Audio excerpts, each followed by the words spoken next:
Far away to seaward hung the cloud rack like a pall.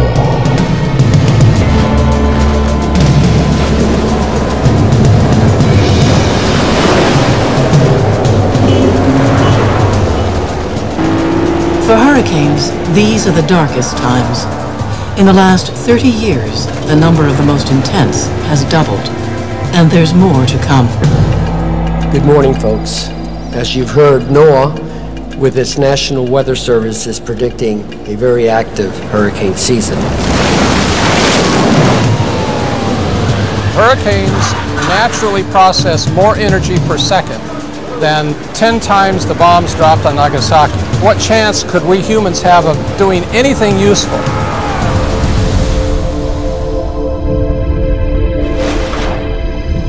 With global warming stoking the waters that fuel hurricanes, and with the billions of dollars of damage wrought by these megastorms, is there any way to control them? There is a possibility to control hurricanes.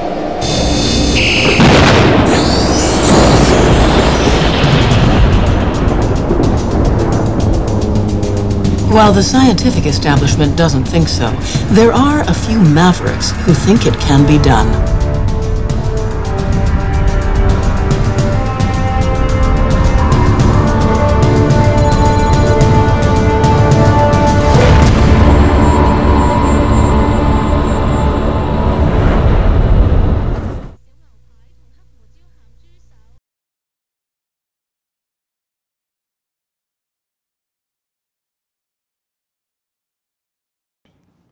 Oh, beautiful for spacious skies, for amber waves of grain, for purple mountains' majesty above the fruit plains.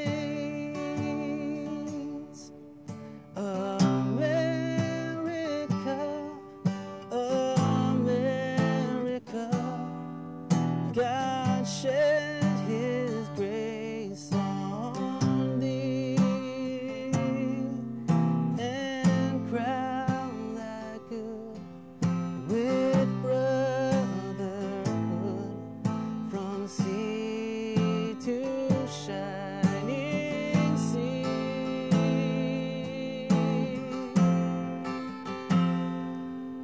From sea to shining sea.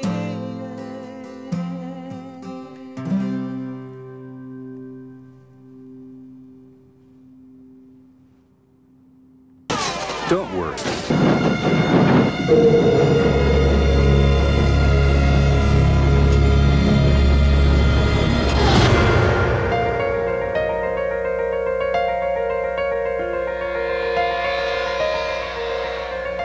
Washington State has a history of large earthquakes. More than 1,000 earthquakes are registered in Washington State each year. In an earthquake, non-structural elements, which is anything that does not actually hold the building up, may become unhooked, dislodged, thrown about, and tipped over. This can cause extensive damage, interruption of operations, injuries, and even death. By taking action now, you can prevent injuries, save lives, and reduce the damage caused by earthquakes and other geologic hazards. Non-structural hazards can often be very easy and inexpensive to remedy. Positioning furniture differently in the room, bolting heavy and tall furniture to the walls, and removing dangerous and heavy items from top shelves are all possible fixes. Use your safety committee, emergency response teams, and maintenance personnel to identify and reduce or eliminate hazards. Focus on those hazards that represent the greatest life safety threat. Okay, so I think that this will probably fall in front of the door. Can we move it over here? Let's start by moving any heavy furniture or equipment that may move and block exits.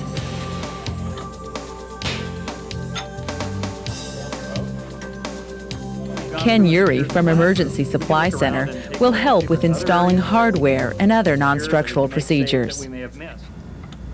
Computers and monitors should be secured with seismic buckles, earthquake matting, or other earthquake restraining devices.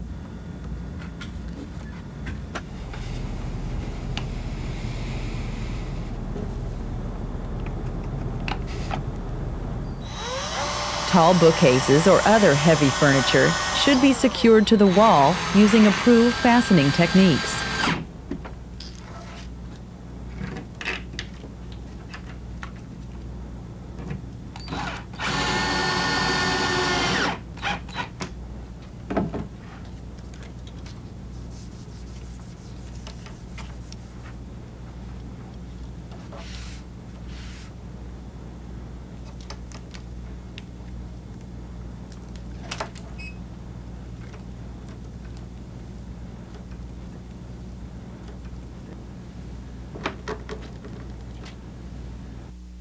Wall-mounted objects over 5 pounds, such as monitors or televisions, should be connected to structural framing.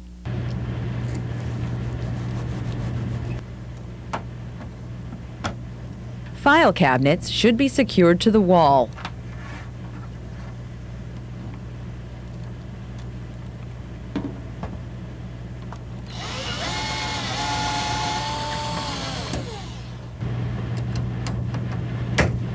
Drawers should remain locked when not in use. If the drawers are unlocked, they can become projectiles.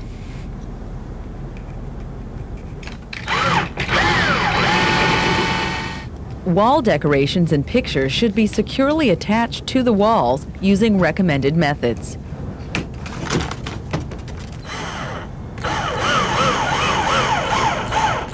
Here, we're using a picture snap with Velcro corners. Closed eye hooks or wire could also be used. Potted plants or other heavy items should be properly secured with Velcro or guardrails. Hanging plants or mobiles should be well secured with wire loops or closed eye hooks.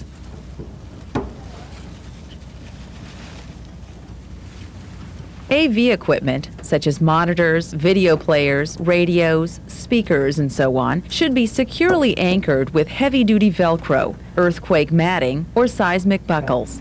Hey, Roger, what we're going to be doing today is taking your monitor, since you have all these windows here, and the glass could blow in on you and give you cuts and injuries. We're going to move you to a safer location away from the window. Oh, I see. Desks should also be moved away from windows in case they fracture during a quake. Or shatter-resistant film should be put on the glass to prevent broken pieces from flying about. Fragile objects should be attached to surfaces using either earthquake putty or museum wax. Or placed on earthquake mats to reduce damage or injury. Okay, let's go ahead and take the high objects down so they don't hurt anybody. Okay, I'll take this one. Heavy objects should be moved from overhead cabinets or storage areas. Rolling carts should have their wheels locked.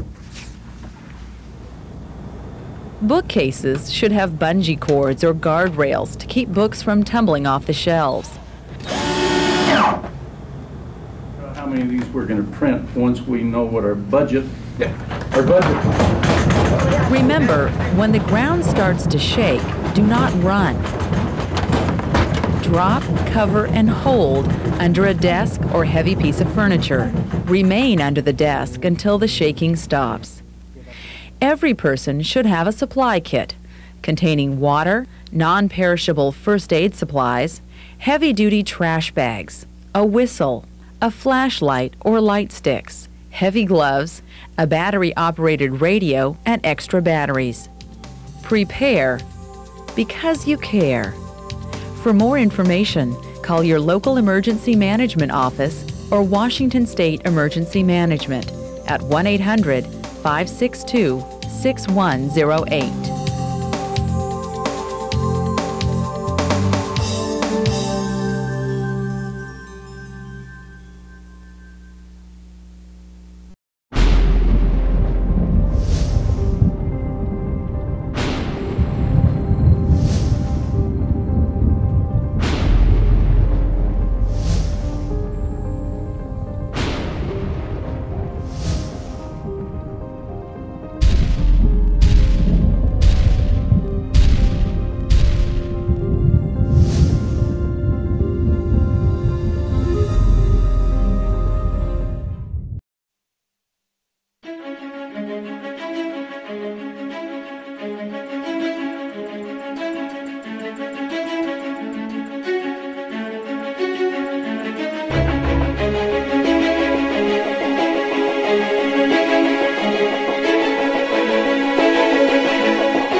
It takes just 3 steps to get ready for an emergency. Get an emergency supply kit, make a family emergency plan, and be informed about different types of emergencies. First, go to ready.gov to get a list of everything your emergency kit should contain. And we're going to print this out. Okay, so we have our emergency supply list. You probably have a lot of the items on hand already. You'll be able to find the rest in your local store. Okay, let's get some granola bars. Okay, now we need enough for maybe about 3 days. So why don't you can get a couple different kinds. Go ahead, Jordan, grab a flashlight. C batteries we need.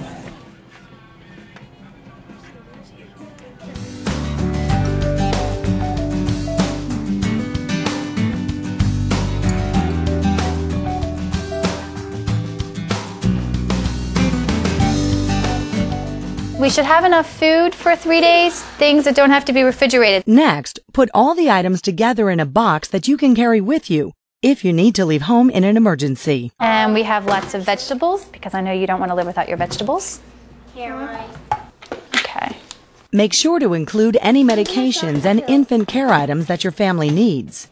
And if you have a pet, don't forget enough food and water for that member of the family. Ready? Who should be our out-of-state contact? Your family may not be together when an emergency happens, so it's important to have a communications plan in place. How about your parents? Or my parents would be perfect, because one of them is always there.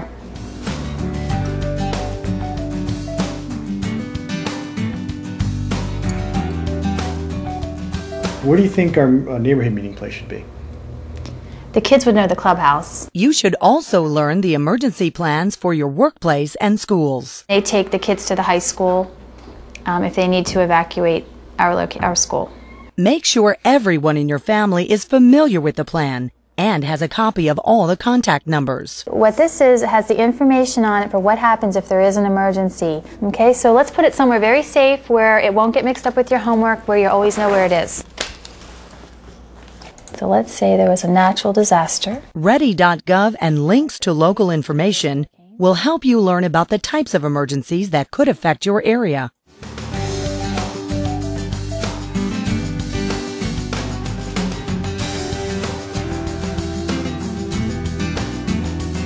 The information will help you know what to do in case of any emergency, natural or man-made. You'll find everything you need to prepare yourself and your family for an emergency at ready.gov. It's as simple as 1, 2, 3.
Know good and well that someday there could be a government in power that is shipping its citizens off for disagreements. There are laws on the books now that characterize who might be a terrorist. Someone missing fingers on their hands is a suspect, according to the Department of Justice. Someone who has guns, someone who has ammunition that is weatherproofed, someone who has more than 7 days of food in their house can be considered a potential terrorist. If you are suspected by these activities, do you want to have the government have the ability to send you to Guantanamo Bay for indefinite detention? A suspect. We're not talking about someone who has been tried and found guilty. We're talking about someone suspected of activities.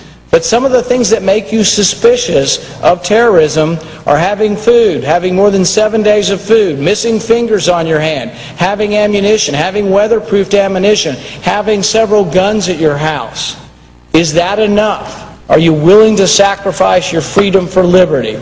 I would argue that we should strike these detainee provisions from this bill because we are giving up our liberty. We are giving up the constitutional right to have due process before we're sent to a prison. This is very important. I think this is a constitutional liberty we should not look at and blithely sign away to the executive power or to the military. So I would call for support of the amendment that will strike the provisions on keeping detainees indefinitely, particularly the fact that we could now for the first time send American citizens to prisons abroad. I think that is a grave danger to our constitutional liberty, and I advise a vote to strike these provisions from the bill. Thank you, Mr. President. I yield back my time. Trident Juncture is NATO's biggest exercise in more than a decade. Its purpose is to train our forces, to increase their readiness, to make sure our allies can work seamlessly together.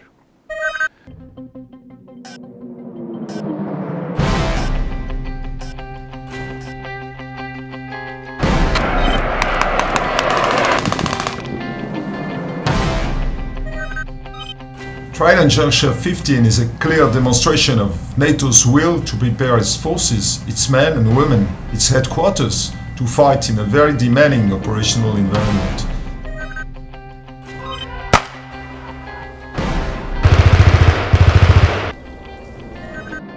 We have thought about the integration of IOs and NGOs.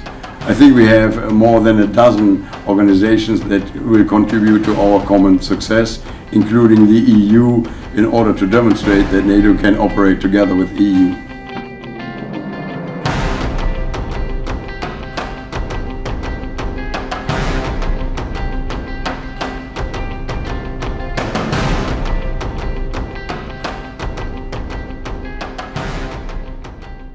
It was a long road to Trident Juncture 15, but we are finally here. Exercise Trident Juncture 15 is designed to test and approve the NATO Response Force 2016 command structure. But Trident Juncture is not only a command post exercise. Over 36,000 soldiers from more than 30 nations make Trident Juncture the biggest NATO exercise since 2002. Deploying a Joint Task Force HQ, land, air, maritime, logistics and Special Forces component commands is a huge challenge.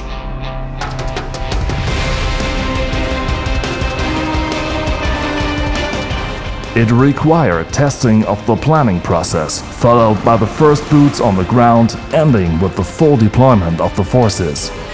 The troops will be deployed to several locations across Italy, Portugal and Spain.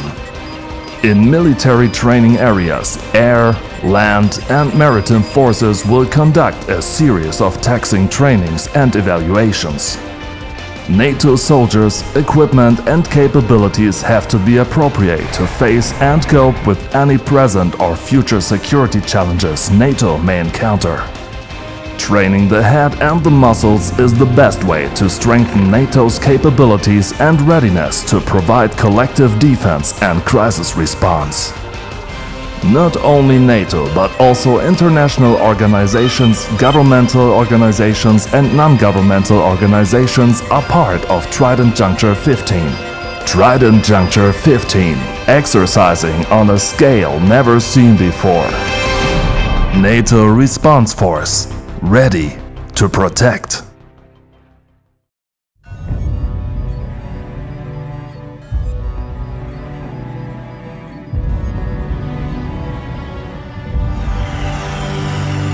The NATO Response Force is a high-readiness force comprised of land, sea and air units capable of rapid deployment. Each year, NRF has to go through taxing training. This year is different. This year is bigger.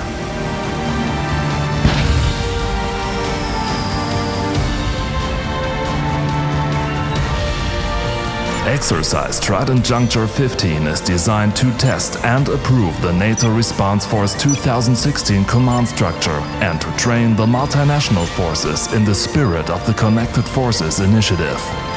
NATO needs to be strong, capable and ready to respond to all threats from any direction.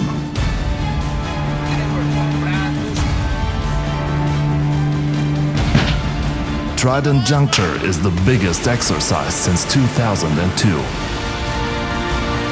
Over 36,000 men and women from more than 30 countries training together. NATO Response Force, ready to protect.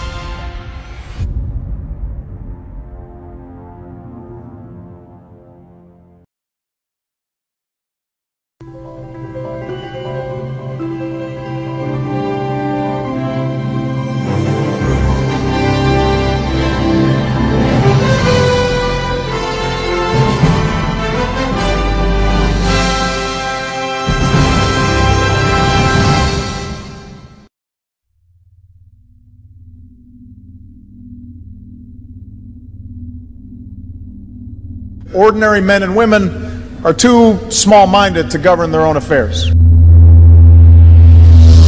Have decided we really need camps for adults. We've got to have a civilian national security force. He did this even after saying that he wouldn't do such a thing. And know that I am God.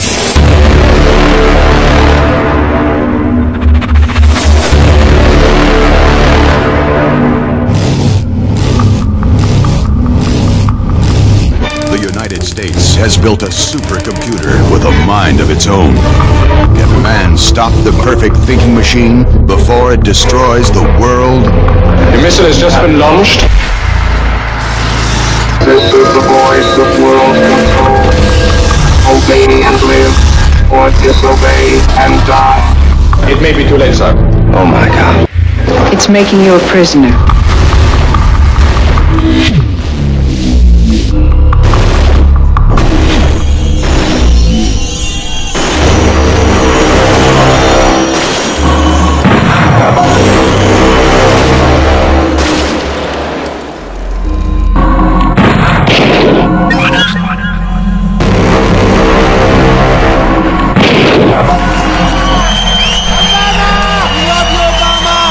Fuck you! Fuck you! I am God. Light him up. Light him up.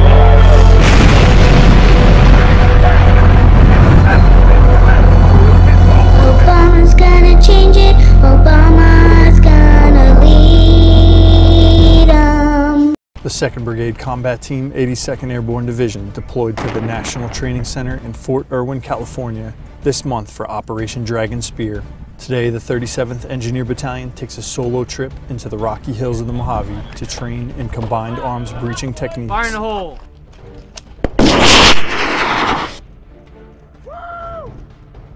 Today we're at the National Training Center, and it's a great opportunity for my company to be here. And we're taking advantage of the awesome terrain out here and just training opportunities to fire 2 live APOBs, anti-personnel obstacle breaching systems. The engineers will bring their enhanced explosive tactics back in support of the brigade during upcoming NTC live fire exercises. In the company level live fires that Task Force 1325 Air is going to be doing, any kind of obstacles that they encounter, my sappers will be called upon to employ these kind of special tactics to open any kind of breach lane that they may need to have that mobility to access the target and to accomplish their mission. 2 BCT's exercises are leading up to a massive joint forcible entry airfield seizure in early August that will demonstrate the Army's readiness and ability to project combat power anywhere in the world. From Fort Irwin, California, I'm Sergeant Dylan Heiliger. Being ready for a major disaster, it's no longer the realm of militiamen hidden in the mountains. A shaky economy, recent catastrophes, fueling this growing movement of softcore survivalists who could be your next-door neighbors.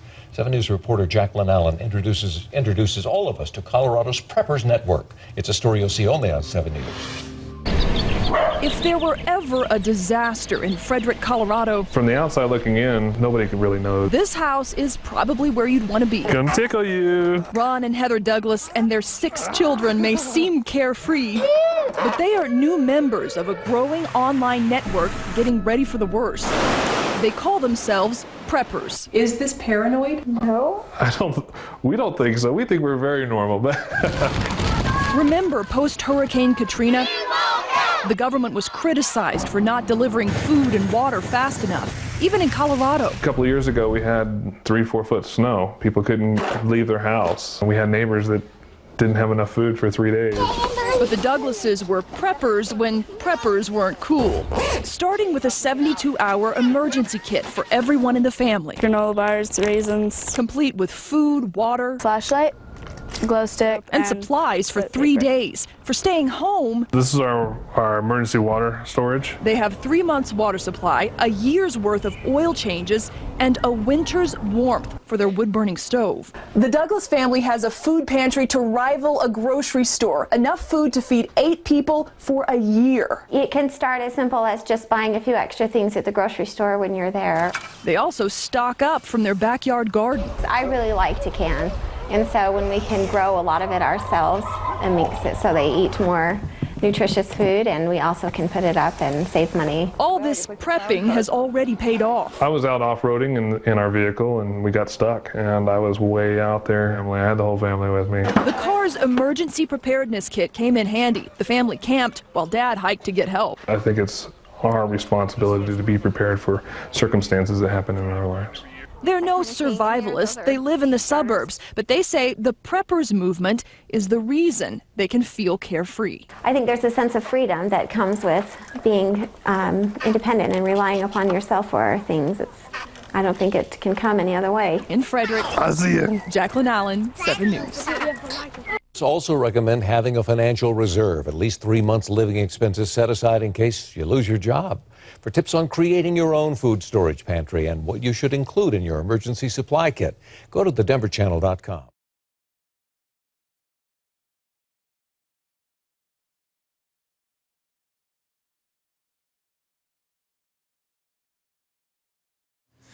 It's important to have an emergency evacuation kit or backpack in your dorm or your house because you never know when disasters may strike, or you may have a power outage that you're not able to buy food at a grocery store or a restaurant, or there could be an act of terrorism.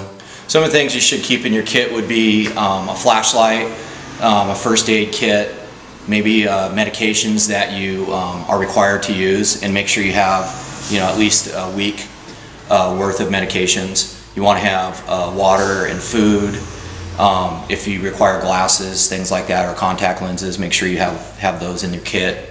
Clothes too. You're going to need shoes, you're going to need underwear, pants, warm things if it's in the wintertime, maybe even a poncho or a rain jacket. It's good to have some sort of bedding or toiletries, and a towel, maybe a book if you need to read a book. Some cash is a good thing to have in case you can't buy something somewhere and the ATMs are down, or you can't use your credit cards. And most importantly, a cell phone. Various things that could keep you out from purchasing goods that you need to survive with. So we ask that you keep an evacuation kit in your dorm or your house.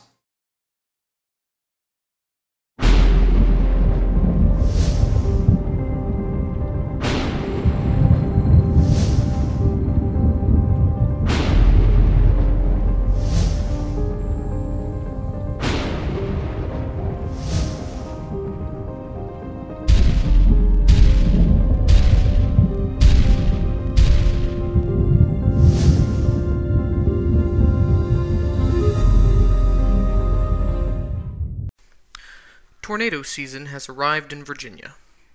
Although the terrifying storms are generally associated with the Midwest, Virginians have to deal with their fair share of tornadoes. 175 since 2004, according to the Virginia Department of Emergency Management. Still, the average citizen probably doesn't think about the possibility of a twister when the sky gets a little cloudy outside. Jonathan Wells thinks they should. When a twister landed in his Prince William neighborhood in 2006, it only lasted about 15 seconds, but left an impression that remains to this day. Trees were toppled, sheds were crushed, woodland paths were reduced to impassable briars. Thankfully, nobody was hurt in the disaster, but things could have been a lot worse. So how does someone prepare for the worst? Tip number 1. Have a plan and practice it with your family. Choose a room in your house, preferably the basement, but a bottom floor room will do, and keep it uncluttered. When a tornado warning is announced in your area, head there. Tip number 2. Keep an emergency box with a first aid kit, flashlight, and batteries.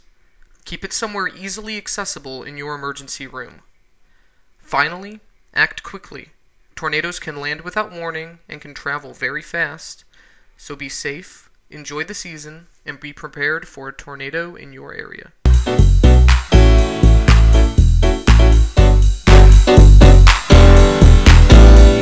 There are many ways to store dried grain. One option is to use the rice super bag. The super bag is a farmer-friendly storage bag that allows cereal grains and other crops such as coffee to be safely stored for extended periods. The super bag also fits as a liner or as a fumigation bag inside storage containers such as woven polypropylene or jute bags.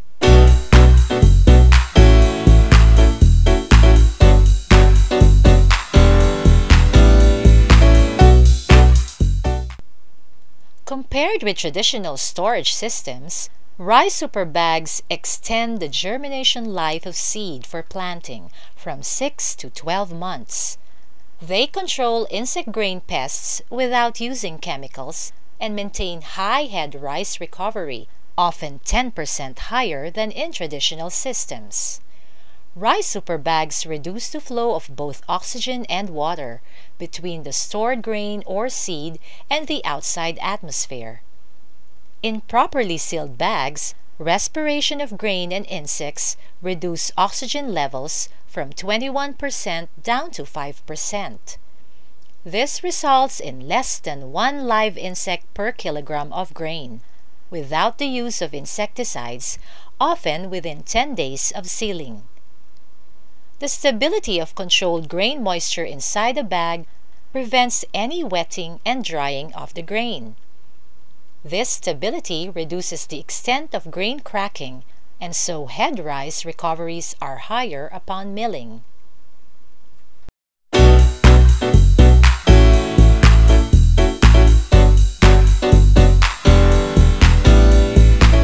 To use a rice super bag, first, place the super bag inside an existing storage container, like this jute bag.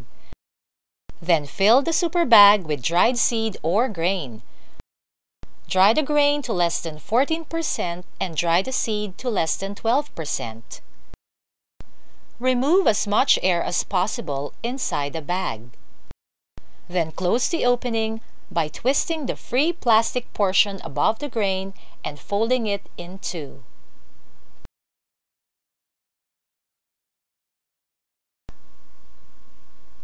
Tie off the twist with a strong rubber band or adhesive tape.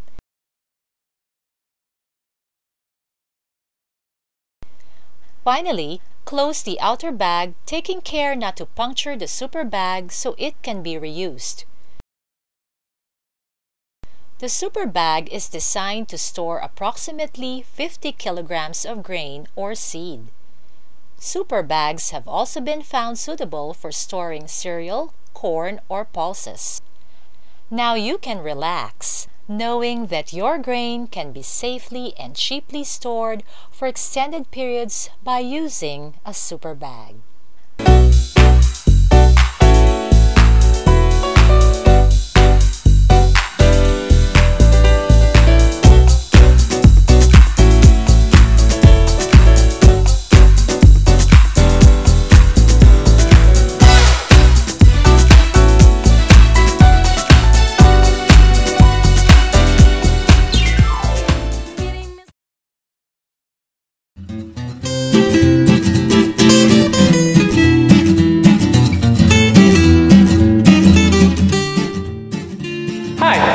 name is Alicia and I'm a Basque Dutch.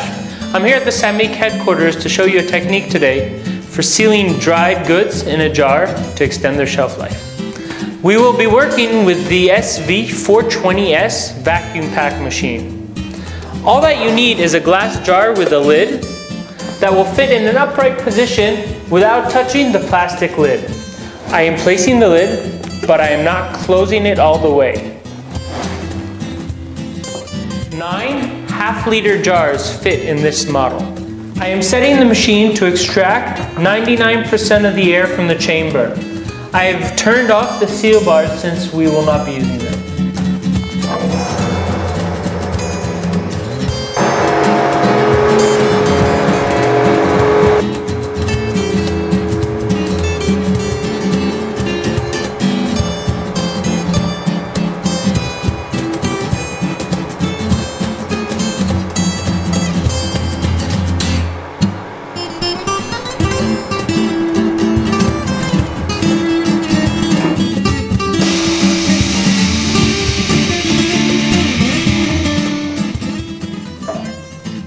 Now I will open the jar and show you the strength of the vacuum we have achieved. Thank you for joining me today, and remember, for any of your kitchen needs, there's a SAMIC product to help you get there.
Here we go, people. World War III.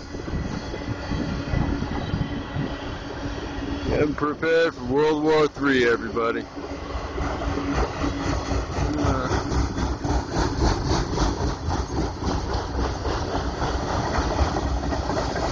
It's weird. Some of them are have this red flashing light. There we go.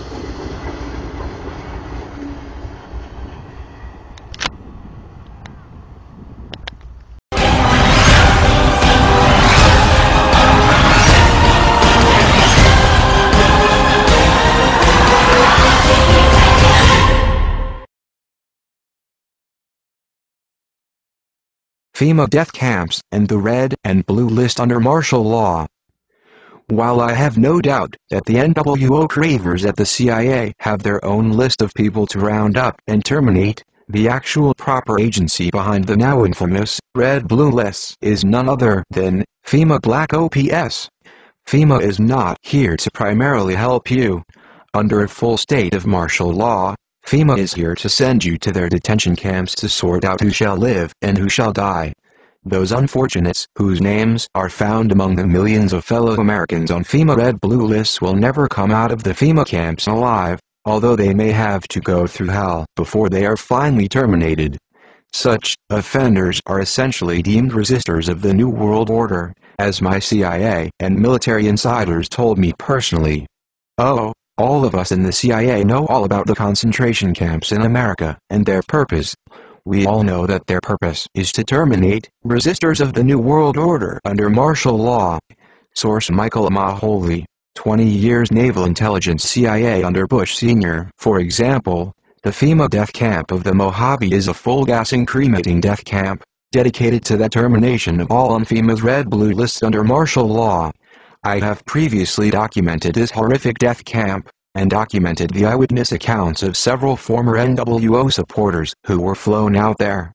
My friends, Doc Marquis, Illuminati, and Elaine Nost, CIA Luciferian, formerly high-level Illuminati Luciferians, but now are supposed Christians for many years, were both flown separately to this facility in the Mojave Desert of California. It boasts a landing strip. According to another contact, a D agent who personally investigated this FEMA facility, it was recently doubled in size to increase killing capacity. It is fully staffed. All staff members wear black SWAT team uniforms. When I asked Doc Marquis what his sentiments were, back when he was a member of the Illuminati and given a tour of this killing facility, his reply was, "Sheer joy. I rejoiced at the thought of Christians being terminated in this place." A chilling response, but typical of this nation's Satanists and NWO supporters. This FEMA death camp was shown off as something the NWO and FEMA was literally proud of. And there are many more FEMA detention camps whose ultimate purpose under martial law is not to save life, but to terminate human lives deemed unworthy of entering into the dawning of Lucifer's New World Order. Know the cold hard facts about FEMA, and then think twice before going meekly to such camps under a state of martial law in your region. We are all on a red or blue list somewhere. Those on the red list will be walked on at 4 a.m. and taken to the camps and probably killed. Red list: these people are the enemies of the NWO. They are the leaders of patriot groups, outspoken ministers, outspoken talk show hosts, community leaders, and even probably net leaders. These people will be dragged out of their homes at 4 a.m. and will be taken to FEMA detention centers and killed. This will take place approximately 2 weeks before martial law is enforced. Blue list: these are also enemies of the NWO, but are followers of the red list folks. These people will be rounded up after martial law is in place, and will be taken to the detention centers and re-educated. Various mind control techniques will be used on them. Most will not survive this. Mr. Springmeyer was not specific on exactly who was on the blue list, but I would guess that people such as you and I are on that list. Yellow list: these are citizens who know nothing about the NWO, which is the New World Order, and don't want to know. They are considered to be no threat at all and will be instructed as to how to behave and will most likely do whatever they are told. Unfortunately, there are too many of these to be effectively controlled, so many will be killed or starved. By the way, once you're in the FEMA camp, they will start chipping the people with the satanic RFID chip 666. All this and much more is prophesied in the book of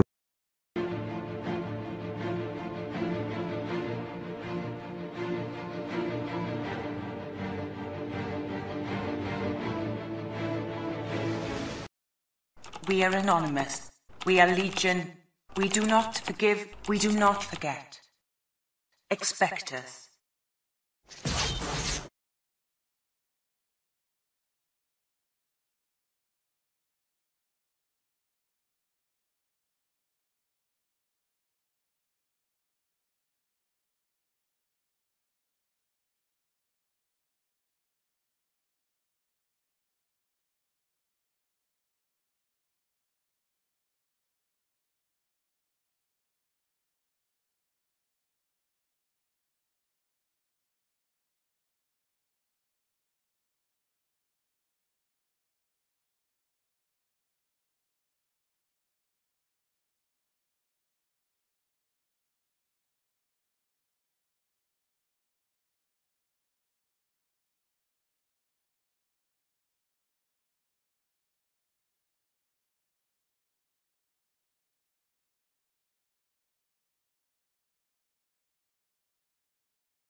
The US Space Agency, NASA, has released new footage showing a series of powerful solar flares. There have been more than half a dozen such eruptions on the surface of the sun in the last week. A huge explosion of radioactive material. Over the last few days, there have been more than half a dozen similar eruptions. The effusive lava eruption that began early on Sunday near Iceland's Bardarbunga volcano was still spouting lava on Monday. Now, this eruption briefly caused the country to raise its ash alert level for aviation to its highest level. And now to the latest in an Ebola outbreak that can't seem to be contained. Today, World Health officials said the virus keeps on spreading. The number of people infected with Ebola keeps growing, with the number now at 3,500. An additional 1,900 more have died. The World Health Organization estimated that the outbreak now includes Guinea, Sierra Leone, Liberia, Nigeria, and Senegal. This is really the first epidemic of Ebola the world has ever known. It's spreading widely. Bad as the situation is now, everything I've seen suggests that over the next few weeks it's likely to get worse. This is not just a problem for West Africa, it's not just a problem for Africa, it's a problem for the world. We face new and evolving dangers. To the east, Russia is ripping up the rulebook with its annexation of Crimea and its troops on sovereign soil in Ukraine. To the south, an arc of instability bends from North Africa to the Middle East. Last night we discussed the threat posed by ISIL in Iraq and Syria. So our message is clear. We are united in condemnation of these barbaric and despicable acts.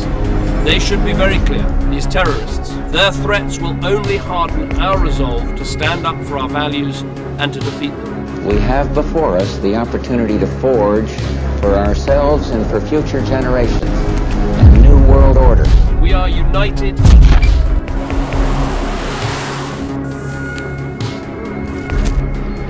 I call on my friends, family, and loved ones to rise up against my real killers, the U.S. government. But what will happen to me is only a result of their complacency and criminality. This is James Wright Foley, an American citizen of your country. As a government, you have been at the forefront of the aggression towards the Islamic State, so any attempt by you, Obama, to deny the Muslims their rights of living in safety under the Islamic Caliphate will result in the bloodshed of your people.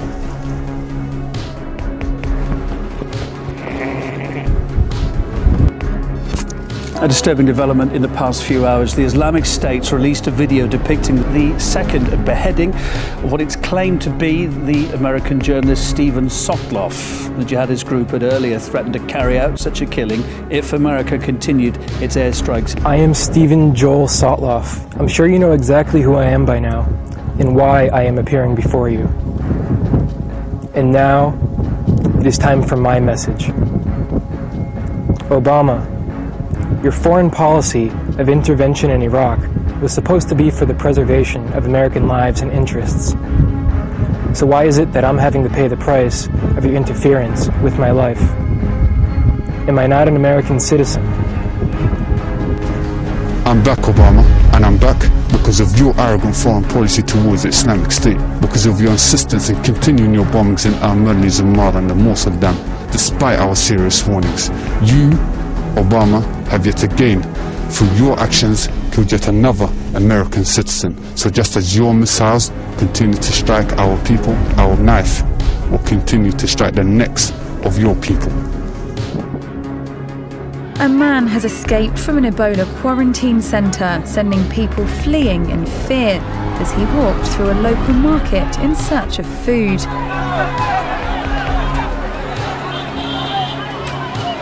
On Monday, the patient, who can be seen in a red shirt and wearing a tag showing that he'd tested positive for Ebola, tried to get away from doctors in the centre in Monrovia, Liberia. And the UN says the Ebola death toll has now reached more than 2,000 people and several thousands more infected. The director of the Centers for Disease Control and Prevention says the Ebola epidemic is spreading wildly. When these barbarians replicated with Stephen what they did with Foley, they somehow think that it's going to lessen U.S. resolve, frighten us, intimidate us. As a nation, we're united. And when people harm Americans, we don't retreat. We don't forget. We take care of those who are grieving. And when that's finished, they should know we will follow them to the gates of hell until they are brought to justice. Because hell is where they will reside. Hell is where they will reside. We learned something very interesting about the Siri voice app that comes with every iPhone. I'm going to give it a date and check out what happens. What is July 27th, 2014? It's Sunday, July 27th, 2014, opening gates of Hades. Opening gates of Hades. The gates of hell are open and the hellhounds are loose, and that's ISIS. The deadly Ebola virus. Dr. Besser has witnessed all manner of medical emergencies, but this one he is calling, quote, the gates of hell. We will follow them to the gates of hell. Opening gates of Hades. A woman has been found dead in the garden of a house in Edmonton in North London. We've had reports that she has apparently been found beheaded in a back garden. This woman was beheaded. Reports of a man armed with a knife. These sort of events on our streets during the day in residential areas are very, very unusual and are not common. We face new and evolving dangers. The threat of ISIS promising to come attack America on U.S. soil. Australia's terror alert level has been lifted to high. Britain's Prime Minister has warned a terror attack is highly likely and has upgraded the country's threat risk level to severe. Turkey appears to have woken up to the threat. Ukraine and Russia, civil war in Syria, the threat of a brutal so-called caliphate across the Middle East. It seems like the world we're living in is slipping out of control. Fighting in Ukraine's eastern region continues. Russia denies involvement, but the situation has plunged Europe into its worst diplomatic crisis since the Cold War. Violence in Gaza and parts of Israel this summer left more than 2,000 Palestinians and 69 Israelis dead. The rapid rise of Islamic State has sparked fear and outrage across the world. This extremist group has beheaded and crucified prisoners and declared a caliphate in Iraq and Syria. Since the overthrow of Colonel Gaddafi, militia groups are Libya's biggest security threat as successive governments have struggled to exercise control. Al-Qaeda's leader announced the creation of Al-Qaeda in the Indian subcontinent and continued loyalty to the Taliban in Afghanistan. Southeast Asia has been the base of radical Islamist groups, particularly those in the Philippines and Indonesia. Insurgents have been active in Africa too, with Nigeria the focal point of an offensive by Boko Haram. Its attacks, assassinations and abductions have led to the deaths of thousands. Violence continues in South Sudan and the Central African Republic. With events like these shaping our world and millions of people fleeing the conflicts, who holds the power? How do you operate in a world where diplomacy is off the table and sanctions don't appear to apply anymore? Breaking news just in. An ISIS video released today appears to show the terrorist group has executed another hostage, British aid worker David Haynes. My name is David Cawthorne Haynes. I would like to declare that I hold you, David Cameron, entirely responsible for my execution. You entered voluntarily into a coalition with the United States against the Islamic State, just as your predecessor, Tony Blair, did, following a trend amongst our British Prime Ministers who can't find the courage to say no to the Americans. Unfortunately, it is we, the British public, that in the end will pay the price for our Parliament's selfish decisions. This British man has to pay the price for your promise, Cameron, to arm the Peshmerga against the Islamic State. Ironically, he has spent a decade of his life serving under the same Royal Air Force that is responsible for delivering those arms.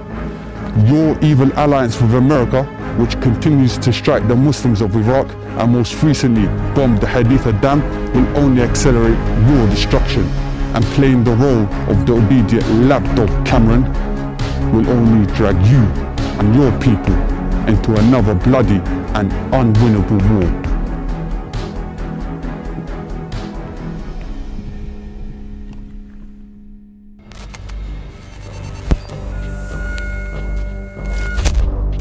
Normally this time of year, this public space in central Tokyo is full of people. Right now, it's deserted as Japan tackles its first reported domestic outbreak of dengue fever since the end of World War II, 1945, almost 70 years ago. This is a disease that people here thought was gone forever. This is the middle of one of the biggest cities in the world. It's not a place you expect to be bitten by a mosquito and potentially get a fatal disease. Japan, that's battling the first cases of dengue fever in almost 70 years. We're hearing that 19 more people were confirmed as infected, bringing the total to 22 now. These are the first known domestic cases of the mosquito-borne disease to hit the country since World War II.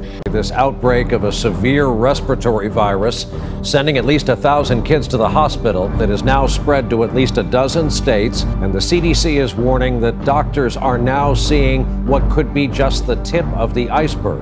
A mysterious virus striking children by the hundreds is spreading across the country. A lot of kids have been on the verge of respiratory failure. So I've been an ICU physician for 15 years and I've never seen this before. At least 1,000 children in these 10 states stricken with a respiratory illness over the past 3 weeks.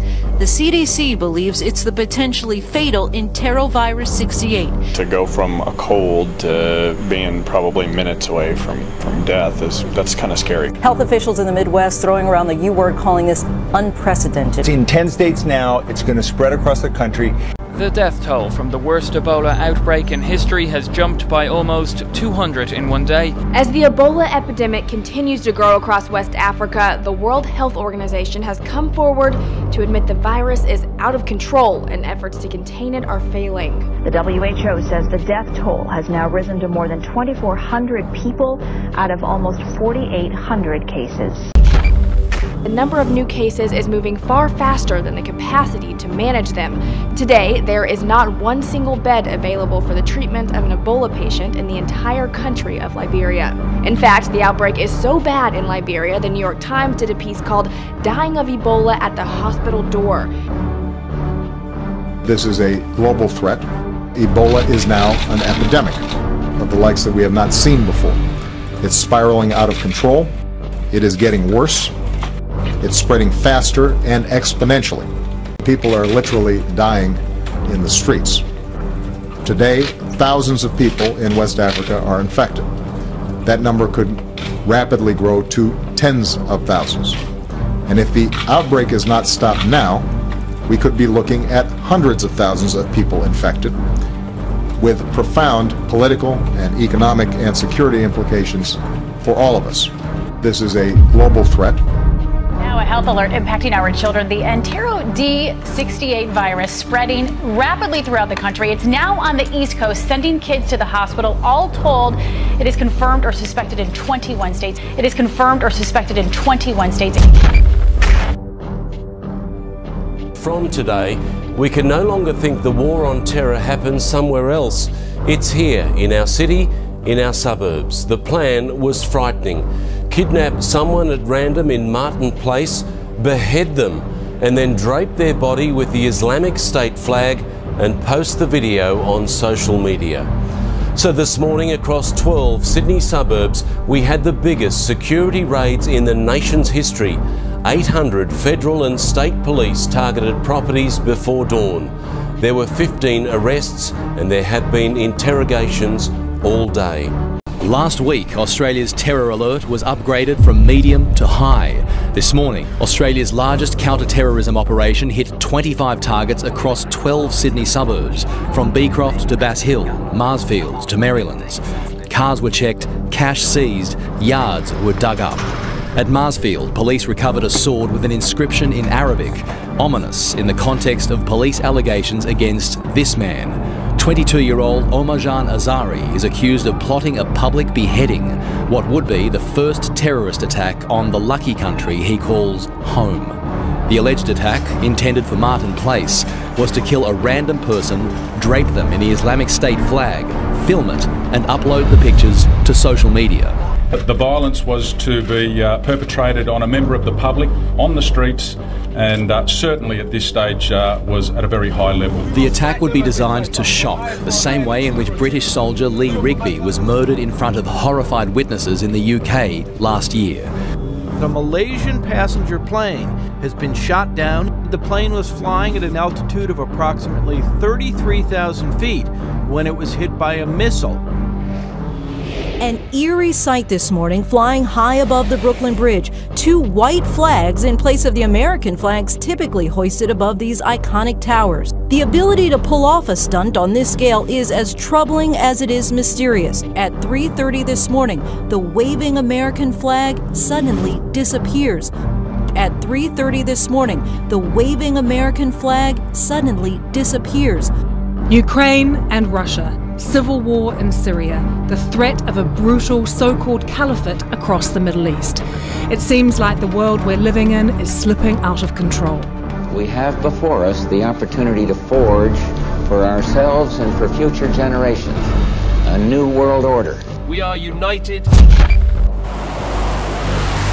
The alleged attack, intended for Martin Place, was to kill a random person, drape them in the Islamic State flag, film it, and upload the pictures to social media. The alleged attack, intended for Martin Place, was to kill a random person, drape them in the Islamic State flag, film it, and upload the pictures to social media. Oh, this is beyond anything that we've seen, so we must prepare for everything and get ready. They're beyond just a terrorist group. This is an organization that has an apocalyptic end-of-days strategic vision. From today, we can no longer think the war on terror happens somewhere else. It's here, in our city, in our suburbs.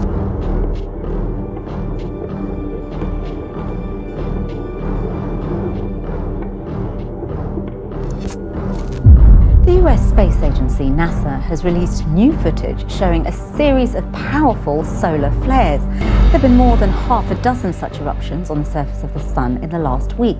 A huge explosion of radioactive material. Over the last few days, there have been more than half a dozen similar eruptions. Now, an asteroid named Pitbull will whiz past planet Earth. It is, on the cosmic scale, coming fairly close to us. From the Earth's surface, the asteroid will fly by us 25,000 miles away, 10 times closer than the moon, catapulting at a speed of 40,000 miles an hour. Nicaraguan officials say they feel lucky no one was hurt from the possible meteorite that touched down over the weekend. Local outlets report citizens in the capital city of Managua first heard a loud boom Saturday night, and government officials announced they'd located a crater and believed a meteorite was responsible. It struck the Earth around 670 miles per hour. The impact left behind a crater, even registered on the seismic instruments which measure earthquakes. Over Labor Day weekend, NASA says it detected a 60-foot-long asteroid named 2014 RC. The NEO, or Near-Earth Object, grabbed headlines because of its relatively close pass by Earth. Yesterday in Spain at 6:55, meteor lit up the skies of several places. 1:48 p.m. Eastern Daylight Time, a solar flare-up on the sun launched a powerful burst of radiation at the daylight side of our planet. Immediate disruptions to high-frequency radio communications lasted for a little more than an hour. But one way it can affect us on the ground is by disrupting the power grid or communication satellites. This is the second solar flare this week, but this one's a bit more of a concern because it's aimed right at us. 6 a.m. Novato. It was just before sunrise. I looked up at the sky and saw this little orange ball above the redwood trees.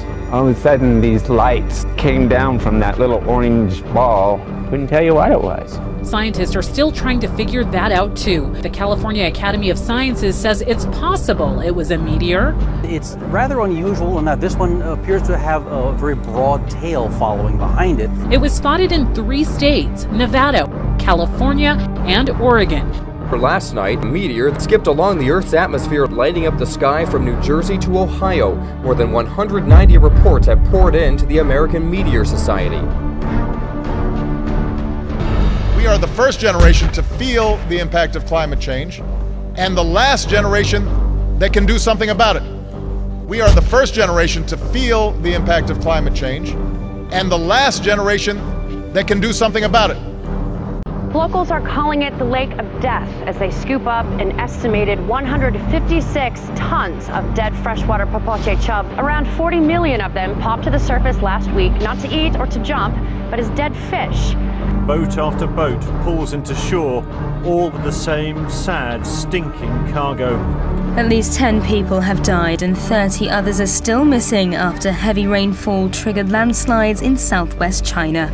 More than 300 millimeters of rainfall in less than 24 hours has caused flash floods and landslides in multiple towns. The astonishingly heavy rainfall in the region, causing almost 5,000 houses to collapse, 1.9 million people who have been affected. A warning went out today in Hawaii.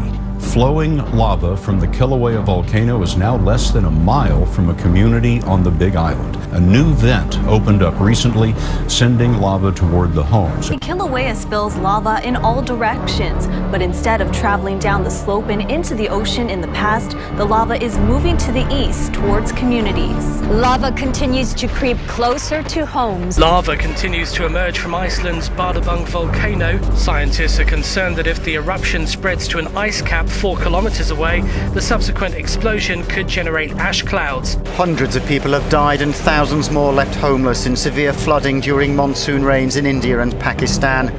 Large areas of Srinagar, the largest city in Indian-controlled Kashmir, are still submerged. Some places, the water submerged entire homes.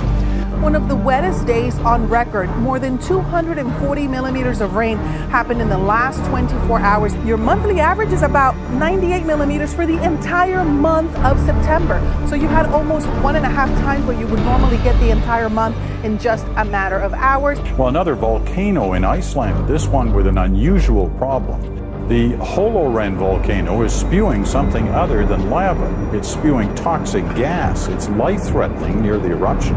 And the smell, much like rotting food, is being detected as far away as Finland. Torrential rain in the Balkans has caused fresh flooding. Here in Croatia, around 2,000 people needed to be evacuated. Surging river waters rose at the rate of 10 centimeters an hour. Slovenia was also hit in eastern and south-central regions. Hurricane Odile brought fierce winds and rain as it battered Mexico's northwest coast Monday, proving challenging for those who ventured outside. Trees were uprooted in La Paz. Power lines came crashing down. It's deemed one of the worst storms to hit the luxury retreat of Los Cabos. A typhoon in southern China. Calamity, the 15th typhoon to strike China this year, landed on Tuesday morning, forcing more than 350,000 local people to flee their homes, bringing heavy rainfall and high waves. In California tonight, there are now at least 13 separate major fires burning under what's being called unprecedented fire conditions.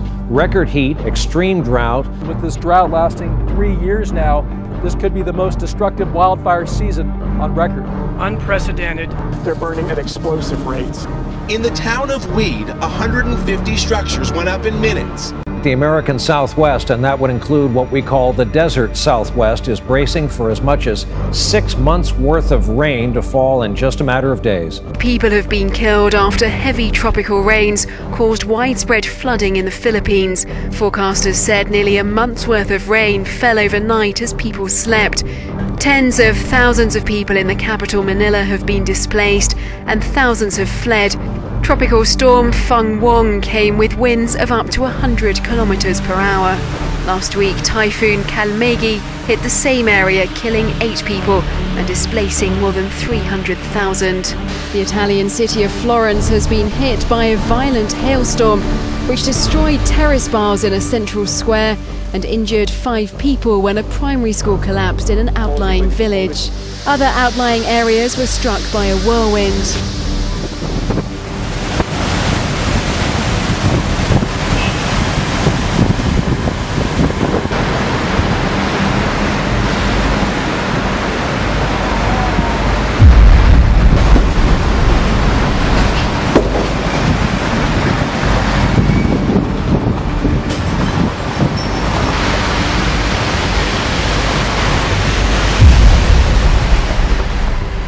We are just getting reports of an earthquake in Alaska at this hour. About a half hour ago, 6.2 magnitude earthquake. This is about 80 miles northwest of Anchorage. Smoke and ash were flung hundreds of meters into the sky after Mount Ontake suddenly erupted on Saturday. At least 30 hikers are feared dead. Others were injured or are missing. Volcanic rocks fell like hailstones.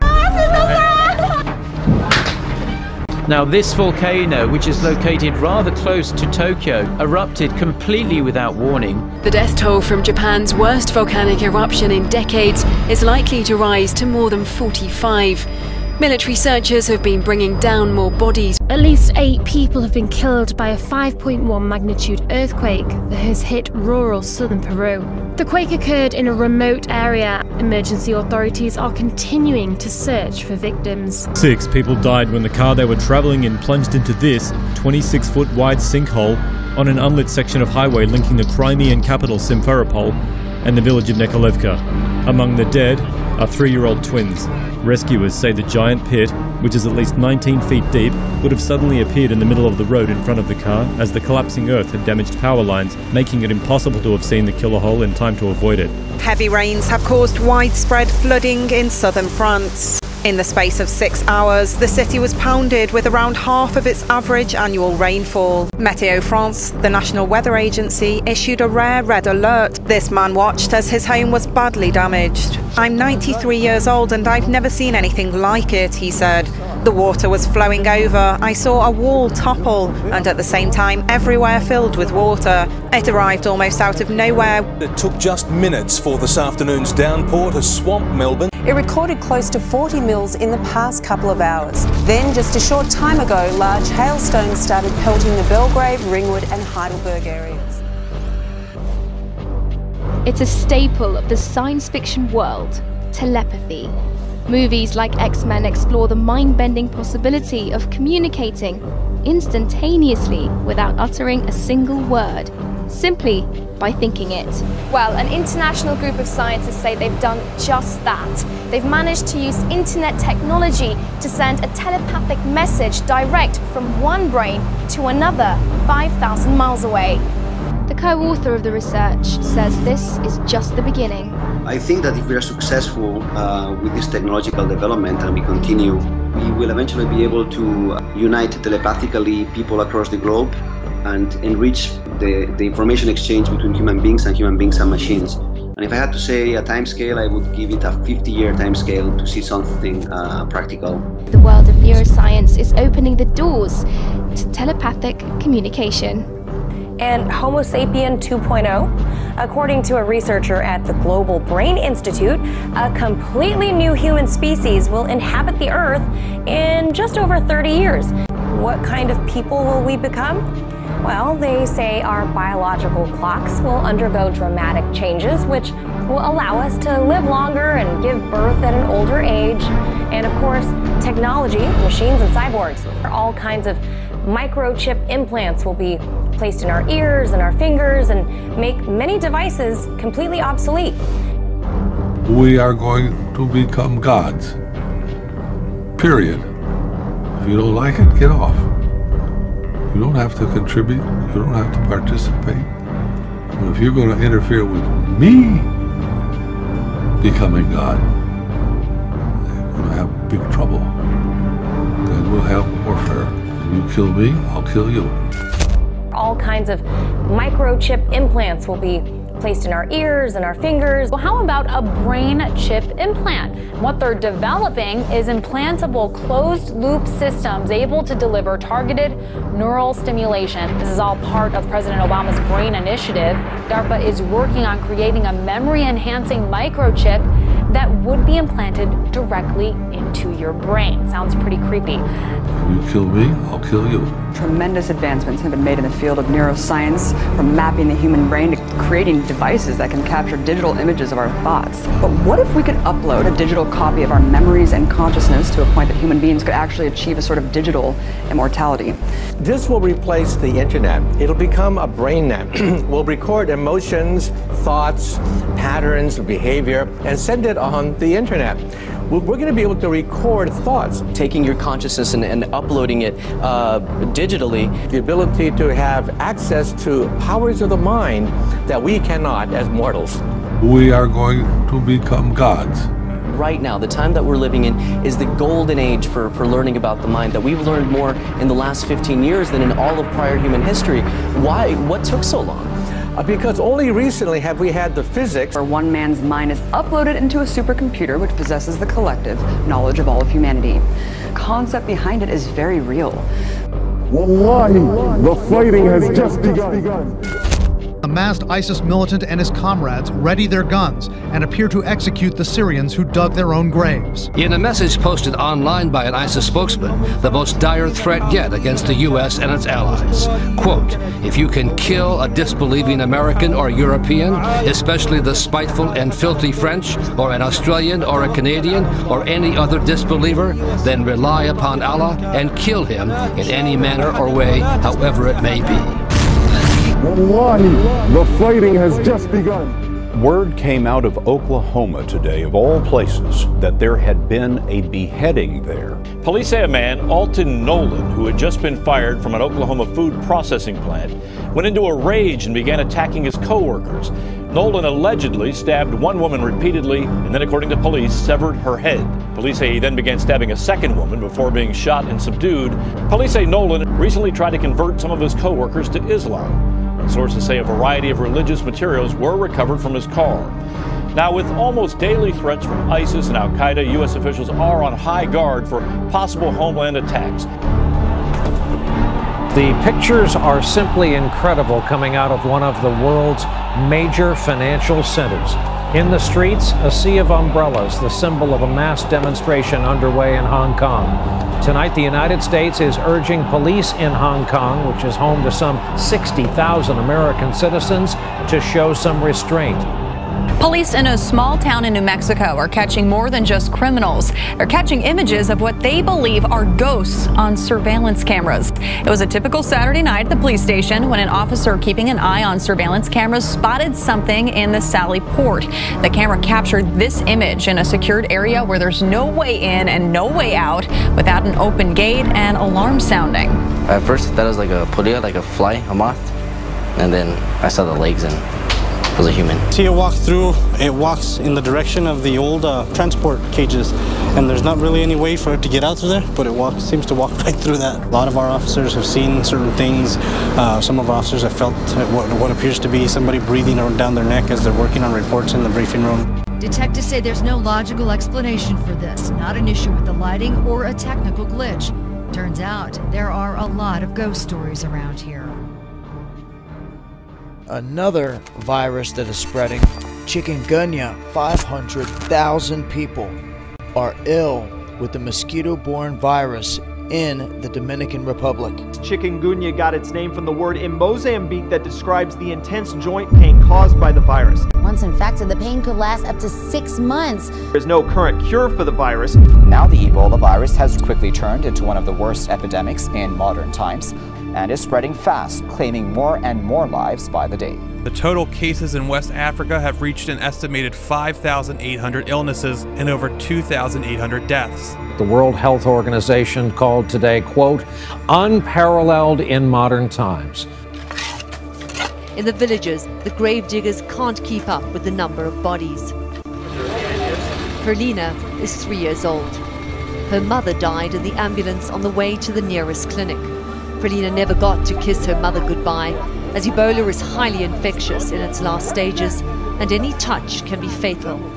Now orphaned and alone, Perlina has to be quarantined for at least 3 weeks to find out if she too has the deadly virus that's killed her entire family. With Ebola now spiraling beyond a health crisis and into a global security threat, the Centers for Disease Control and Prevention has a grim outlook on the Ebola outbreak sweeping West Africa. It says without further intervention, the number of cases in Liberia and Sierra Leone could reach 1.4 million by January. The virus is spreading much faster than efforts to contain it. Some experts predict that if we don't get control of the virus, the number of infections could mushroom to nearly 55,000 by next month. Clearly, there is no end in sight to this epidemic, as it seems the UN cannot control the outbreak until the end of this year. It will take at least 6 to 9 more months to curb the influx of infections and fatalities that have crippled West Africa. That is unprecedented, and I can't remember a time when we sent troops to do this particular mission. An impending food crisis looms over West Africa due to a state of emergency lockdowns blocking access to aid in the efforts to contain the spread of the outbreak. And the New York Times says the outbreak of a respiratory illness among children is growing. 38 states are now affected. There are 226 confirmed cases of enterovirus D68, but it's likely many more people have been infected. The World Health Organization has announced that the death toll in West Africa's Ebola epidemic has now exceeded 3,000. The death toll has now exceeded 3,000. Outbreak in Africa, and tonight the first confirmed case here in America. The patient diagnosed here in the U.S. Tonight, a team from the CDC rushing to the scene, to this hospital in Dallas, where he is in isolation showing symptoms. It's believed he's been infectious for several days after returning from West Africa. This evening, the test results confirming it is Ebola. Tonight, word President Obama has been briefed, and now the all-out push to track down anyone who may have been in contact with him. The CDC is confirming late today what doctors in this Dallas hospital fear, that the patient who walked into their emergency room Sunday with high fever and other symptoms is sick with Ebola, the first case diagnosed in this country.